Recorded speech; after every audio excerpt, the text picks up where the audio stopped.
There is a podcast about an island in the North Atlantic where people have been looking for an incredible treasure for more than 200 years.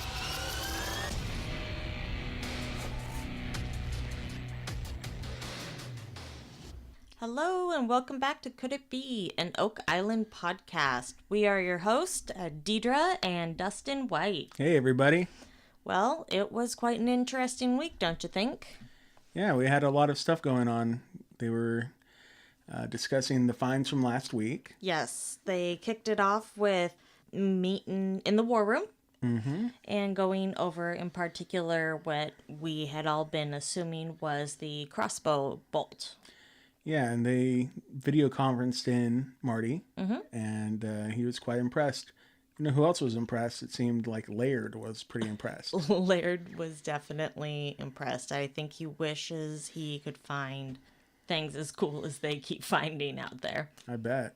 So, yeah, I thought it was interesting that the first thing that Marty had said was, is that a crossbow bolt? Like, that seems to be everybody's initial reaction. Well, you know, they have done a lot of, I'm sure, background work and studying on things that they could find. If it seems familiar to them, they're going to say that right away. Sure. Okay, so Marty does say that it is a crossbow bolt. That's his initial reaction. Everybody else seems to agree that that's what they believe it could be. Well, I would take Gary's word. You know, he's been around. He's found a lot of things. He's all over seen the a world. lot. Yeah, so I would take his word. And he may have ended up being off the mark, but, you know, maybe the expert at the end of the show, maybe he got it wrong too. It's possible, but I think this expert that will come back and touch on, this is what he does, right? Yeah, apparently he's also a producer for shows on the History Channel, so his interest might be in getting more viewers. I don't know that he's still a producer there, but I had seen that. Somebody brought that up online. Well, that is a good point, but at the same time, if it's someone that they trust and know that the information's not going to get leaked, it makes sense to use him if he is indeed a professional in that area. Yeah, of course. So, you never know.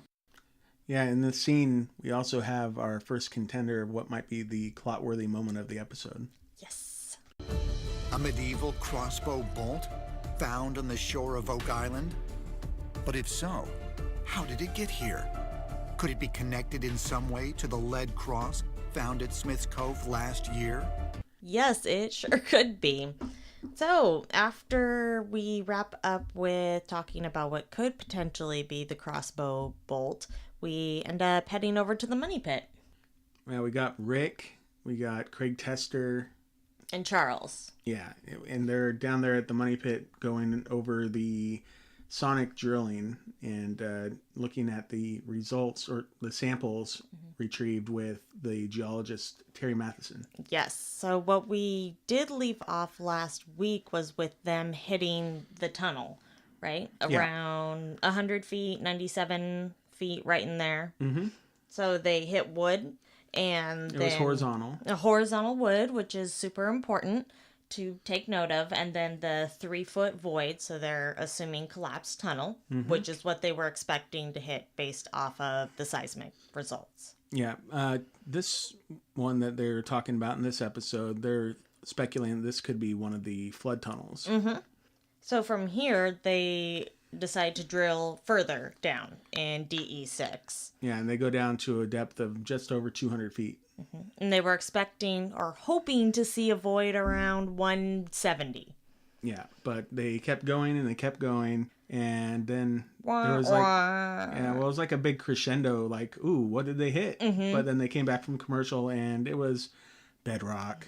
Thought, hey, we're on something hard, and you see Rick's face like, oh, that's a good sign, and then everybody's like, oh, we're way too deep.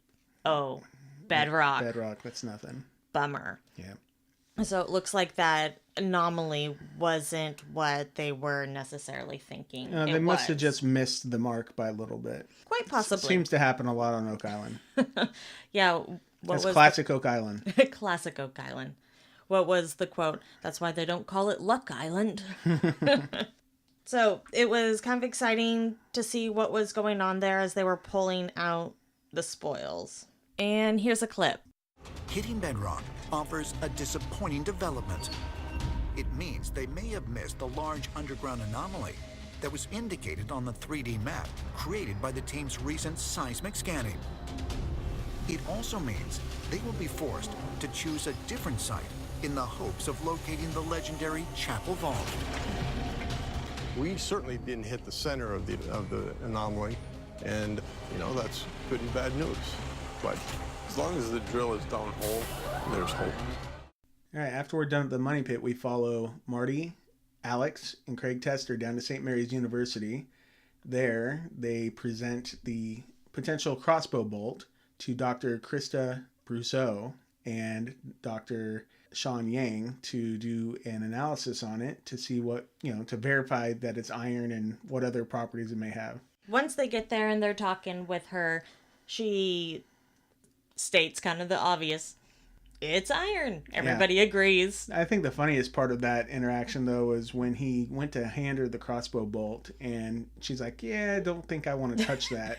Right. And she, goes and puts on gloves instead. She's like, yeah, let's cover my hands first. She's like, I don't know where that's been. I don't want to touch it. I don't blame her.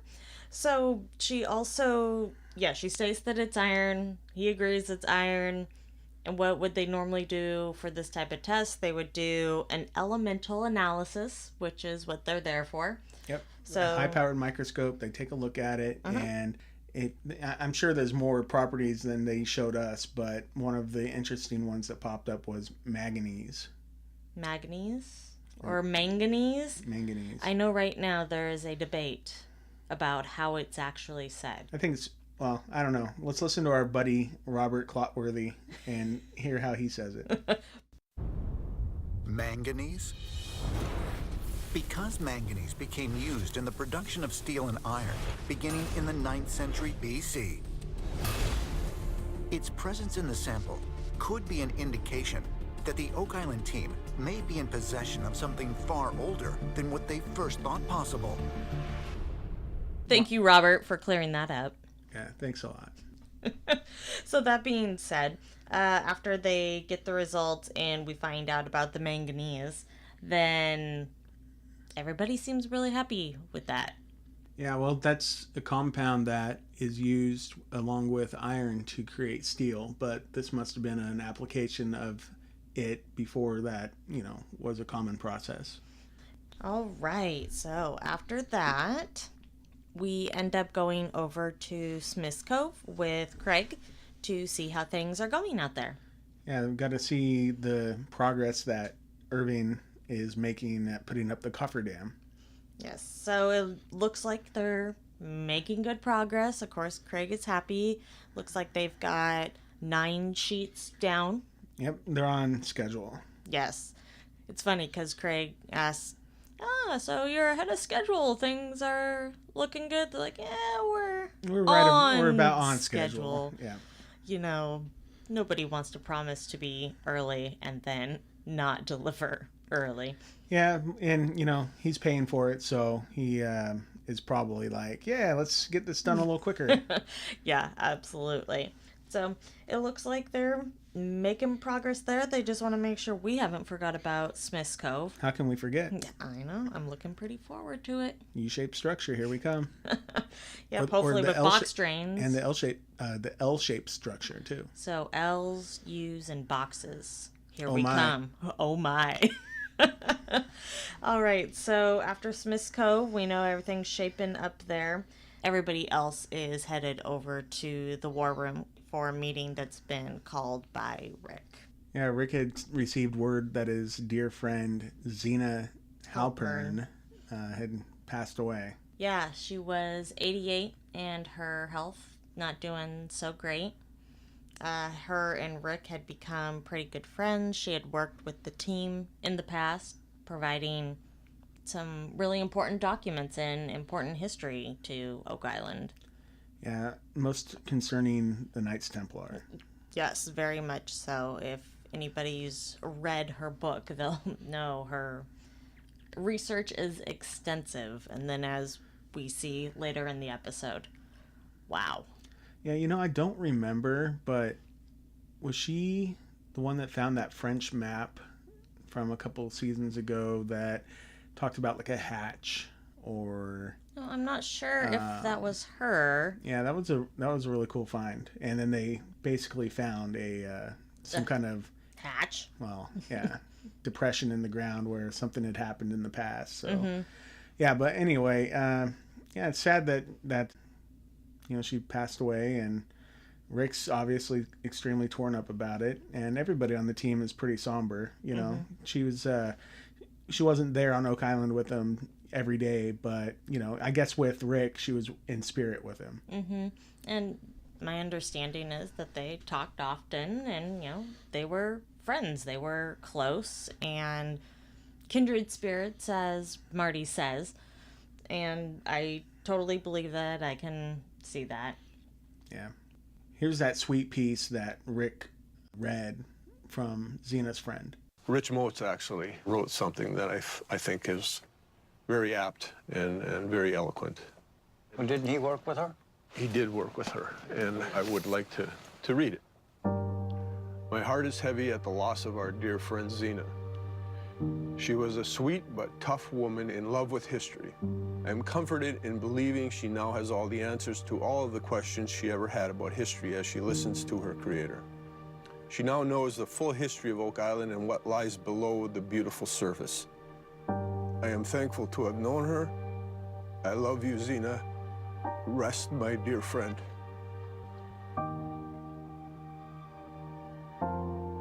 She was a lovely woman.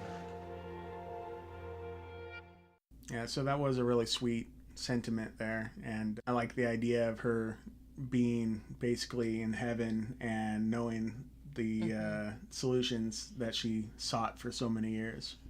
I totally agree. I feel like now she's rooting them on because she knows where X marks the spot is, know. Yeah, that's pretty fun.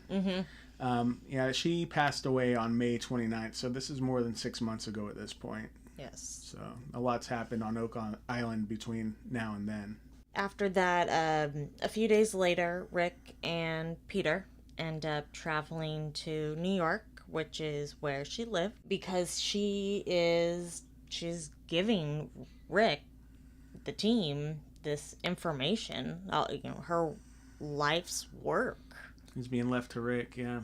Yeah, it's pretty big deal for Rick. He's overcome with emotion and responsibility, I think. He wants to make sure that her life's work doesn't go with her, It's continued on, and he's determined to make that happen. That it doesn't just fall by the wayside, and I think that's a really good word for it.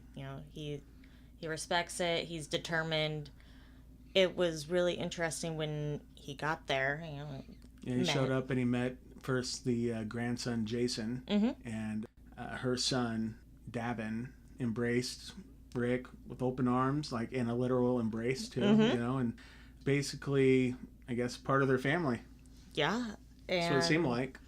They just welcome him in, talk a bit about her life's work, and show him the room of research. Yeah, wow. Her house looked very nice and clean, but when I saw that room, I was thinking hoarder, but I think she's like a hoarder of information. Yeah, that was amazing. Like, what did Rick say? You don't see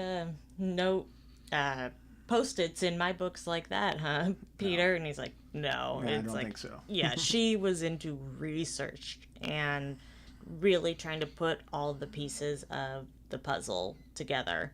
Yeah, well, maybe they can finish her work for her. Yep, carry on the legacy. That's what we all hope for. Exactly. And while they're there, they're going through some different things, papers, books, and they find the book that has the map. Xena's map. Yes, that has been known as Xena's map, and then has supposedly the cipher on it as well, right? Yeah, well, it's a cipher. A cipher. So he boxes those individual things up, hands them loads them in the U-Haul. Gives them to Peter. Say, hey, pack these separately. We need to. These are really important. And as they're packing up, they come across one of the really important Templar documents. Yeah. So let's have Robert explain that for us. Hit it, Rob. The Cremona document? Discovered during the 1970s in a church in Cremona, Italy. The so-called Cremona document is a collection of maps, ciphers, and journal entries, which are believed to have been authored in part by the 12th century Templar knight, Ralph de Soudelay. It describes his activity at the Temple Mount in Jerusalem, where he is believed to have discovered priceless religious artifacts, such as the Holy Grail and the Ark of the Covenant. It also details a voyage that he made to North America with other members of the Knights Templar. Although many mainstream historians remain skeptical as to the Cremona document's authenticity, Rick Lagina is convinced that much of the information contained within it is most likely true. That document led Xena to connections to Oak Island, and that needs to be followed up on. But as of yet, we don't have a complete understanding. And we'll have to see what comes of that document. Yes, and then from there, they end up, after they've loaded everything up, we're headed right on back to Oak Island and to the Money Pit. Yeah, we joined the guys at the Money Pit. We've got Craig, Dan Henske, Charles Barkhouse, Rick, and Terry Matheson doing some work on the borehole H7.5. H8 gave us some interesting stuff last year. Yeah, they gave us the book binding, Yes. leather, Pottery. human bones. And now they're drilling down to see if they can find anything cool or anything worth note. Yes. Right next to H8. Yeah, it makes sense. At about 160 feet, they're pulling out the spoils and examining them. And who is it? It's Craig that pulls out something and says, I think this is coconut fiber. Looks like one of Rick's hairs to me.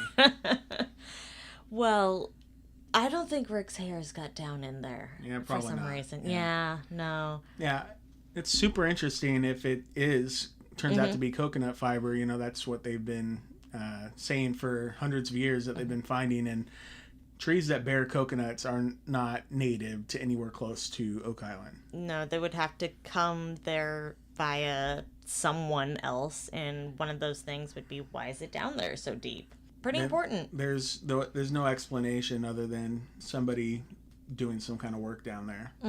And they have found it in a variety of different areas on Oak Island, in places that it seems like it shouldn't be. More man-made potential things. Well, they've definitely documented the finding of coconut fiber out on Smith's Cove. Yes, which is a big one. And the potential box drains. Here is a clip about the relevance of coconut fiber on the island. In 1804, when the Money Pit was excavated by the Onslow Company, searchers reported finding a large amount of coconut fiber at a depth of 60 feet. Given that the nearest coconut trees are located some 1,500 miles south of Nova Scotia, they concluded that it had been used to make a kind of rope that would enable depositors to lower something of great value down into the shaft. Could the discovery of coconut fiber be an important indication that Rick, Marty, and the team have finally located the site of the original Money Pit? You know, coconut fiber has been found at depth in the Money Pit. If this indeed is coconut fiber, it makes this location much more relevant in terms of further search agenda. Whether that means a large can or additional drilling, I don't know. Certainly a very unique find, certainly worth testing.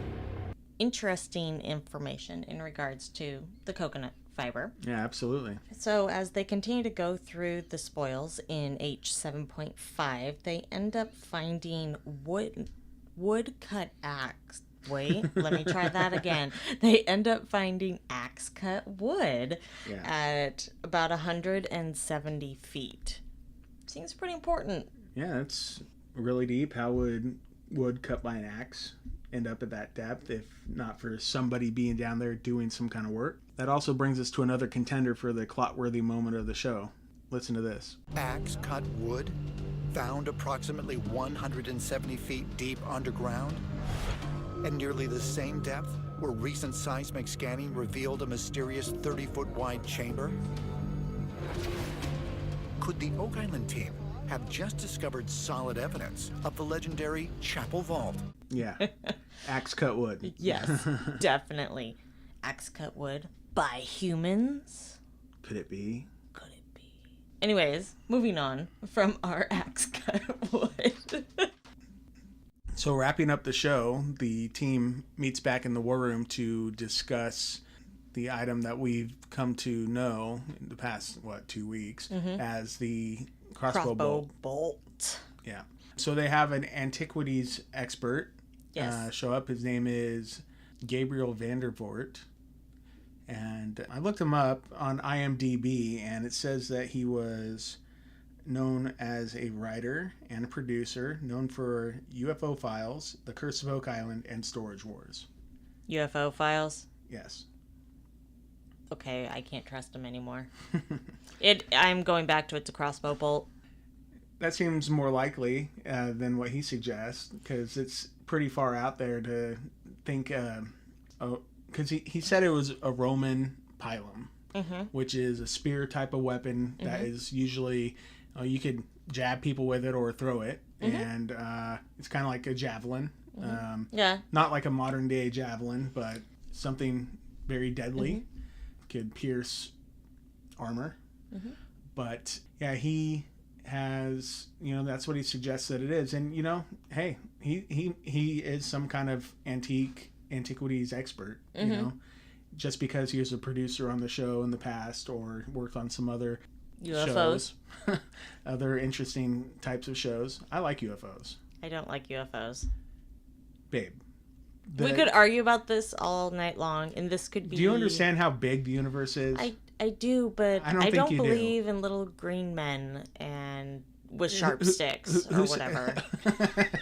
Nobody ever said that it was little green men bringing sharp sticks and leaving them on Oak Island. Okay, sure. I'm just saying... No, I'm saying the universe is so big and so old. We are like... Okay, I could go on and on about this because that's a whole different this podcast. Is something I really enjoy and like. I'm not saying aliens have ever visited the Earth, but it's not out of the realm of possibility. The whole we're getting off the subject here. The only thing we're proving here is whether it's a crossbow bolt or a javelin. And I would just like to say they look nothing like the javelins I had in track and field growing up. But they would be probably... I could throw that pretty well. Yeah, maybe. You could pierce some chain mail. You want to try it out? No? No. Okay. No, thank you. I don't know. It's definitely a weapon of some kind. And now they're saying it's Roman, which is insane. That would be very, very, very old. That would be 2,000 years old. That's insane. Yeah. That's crazy. That's crazy talk that something from Europe would be in North America, taken to North America back in that time. The guy did suggest maybe it was brought over as like a weapons cache, and I could dropped be at on a board later with time. That could be something, but I don't know. Okay, so if it was found on Lot 26, so that's Captain James Anderson's boat. I can see him with like all kinds of really old weapons, and they're coming here to bury them. Bury weapons? Maybe. I know it doesn't work. I like the idea of a weapon cache, though. I feels like it's the only way to actually explain this. Weapons? Yes. I don't Maybe know. it was there to help protect the Ark. Maybe it was like being thrown at someone while they were hauling it up the beach. And that's how it got left there. Maybe. People don't go after their javelins after they pierce someone with them. Yeah, it did break, didn't it? Yeah, maybe that's something they should pursue next is testing it for DNA. Yeah, I'm thinking not going to find it on the ocean shore after so many years. Yeah, probably not. But Yeah, we'll have to see what comes of that. It seemed like Rick and Marty and the team were blown away, but also highly skeptical. Yeah. We saw Mr. Jack Bagley there just kind of No. giggling to himself. Yeah, he was so excited at the end. He practically jumped out of his chair at the idea of it being Roman. I think he wanted to hug the guy. Yeah, but then you see, but Gary was like, Roman, baby. Yeah. But deep down, I think Gary probably knows, it's probably more likely a crossbow bolt. Yeah. But they do talk about how crossbow bolts aren't that long, usually. But, I mean, I didn't live back then. No. I don't know. Maybe it was a special one. Yeah, I don't know. We'll just have to see what comes of that in the future. Like, I don't know. Maybe it's just bias because we like Gary so much, but I trust Gary more than Gabriel. Yeah, I'm ready to put it kind of on the back burner, kind of like Rick says. Guys, I think we got a lot to digest. We need to walk away and think about it. Yeah, totally. So they wrap stuff up in the war room. Yeah, and then we see what is going to happen next week on the Curse of Oak Island. Potentially, oh man, all kinds of goodies that they give us here. So, They continue going through the spoils down at the money pit. yes, and we see a big piece of wood. So maybe they hit A shaft. a or shaft, a tunnel, A chamber. money pit, The chamber. a chamber. Maybe. Maybe. Could it be? I don't know. Then we also see Gary out metal detecting with our buddy Jack. They make an interesting find, it looks like. So could be French. Could be. That's what they're suggesting at the end there. That would be really cool. Well, carvings in Dome, France, of the Knights Templar. Oh, And then we saw the Xena's map in French. That's some intriguing things to think about. I'm very much more intrigued by that than The Roman pilum. than the javelin. I'm on the fence about the javelin. It can stay on the back burner. Hey, I hope it is.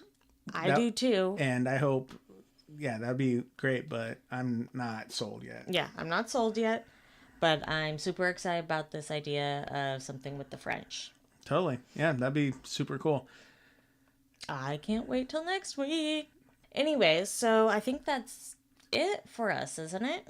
No. Do you have more to chat about? Yeah, we have our clot-worthy moment results from last week. That's true.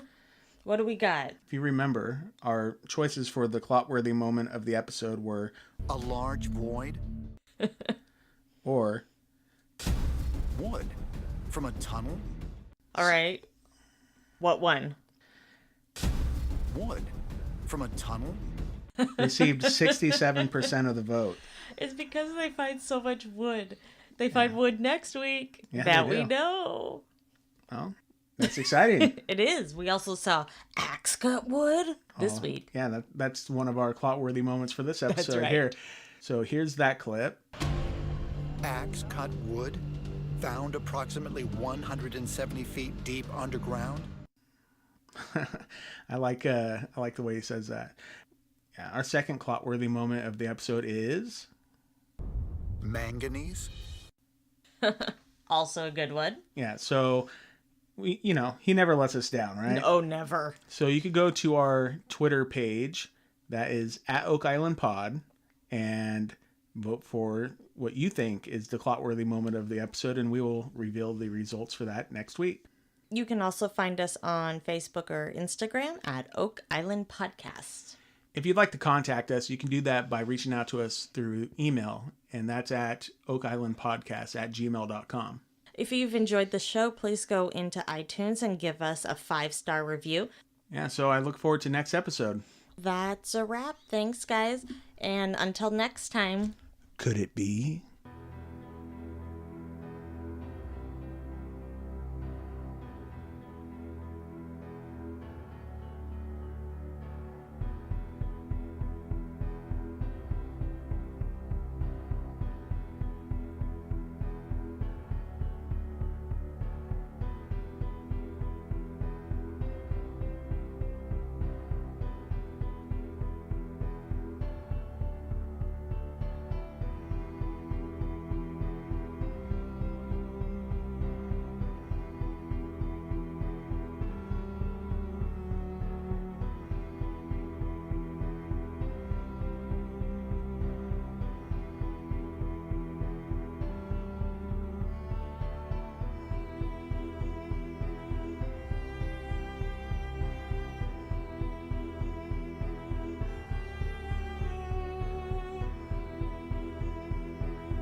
would say holy shamoly.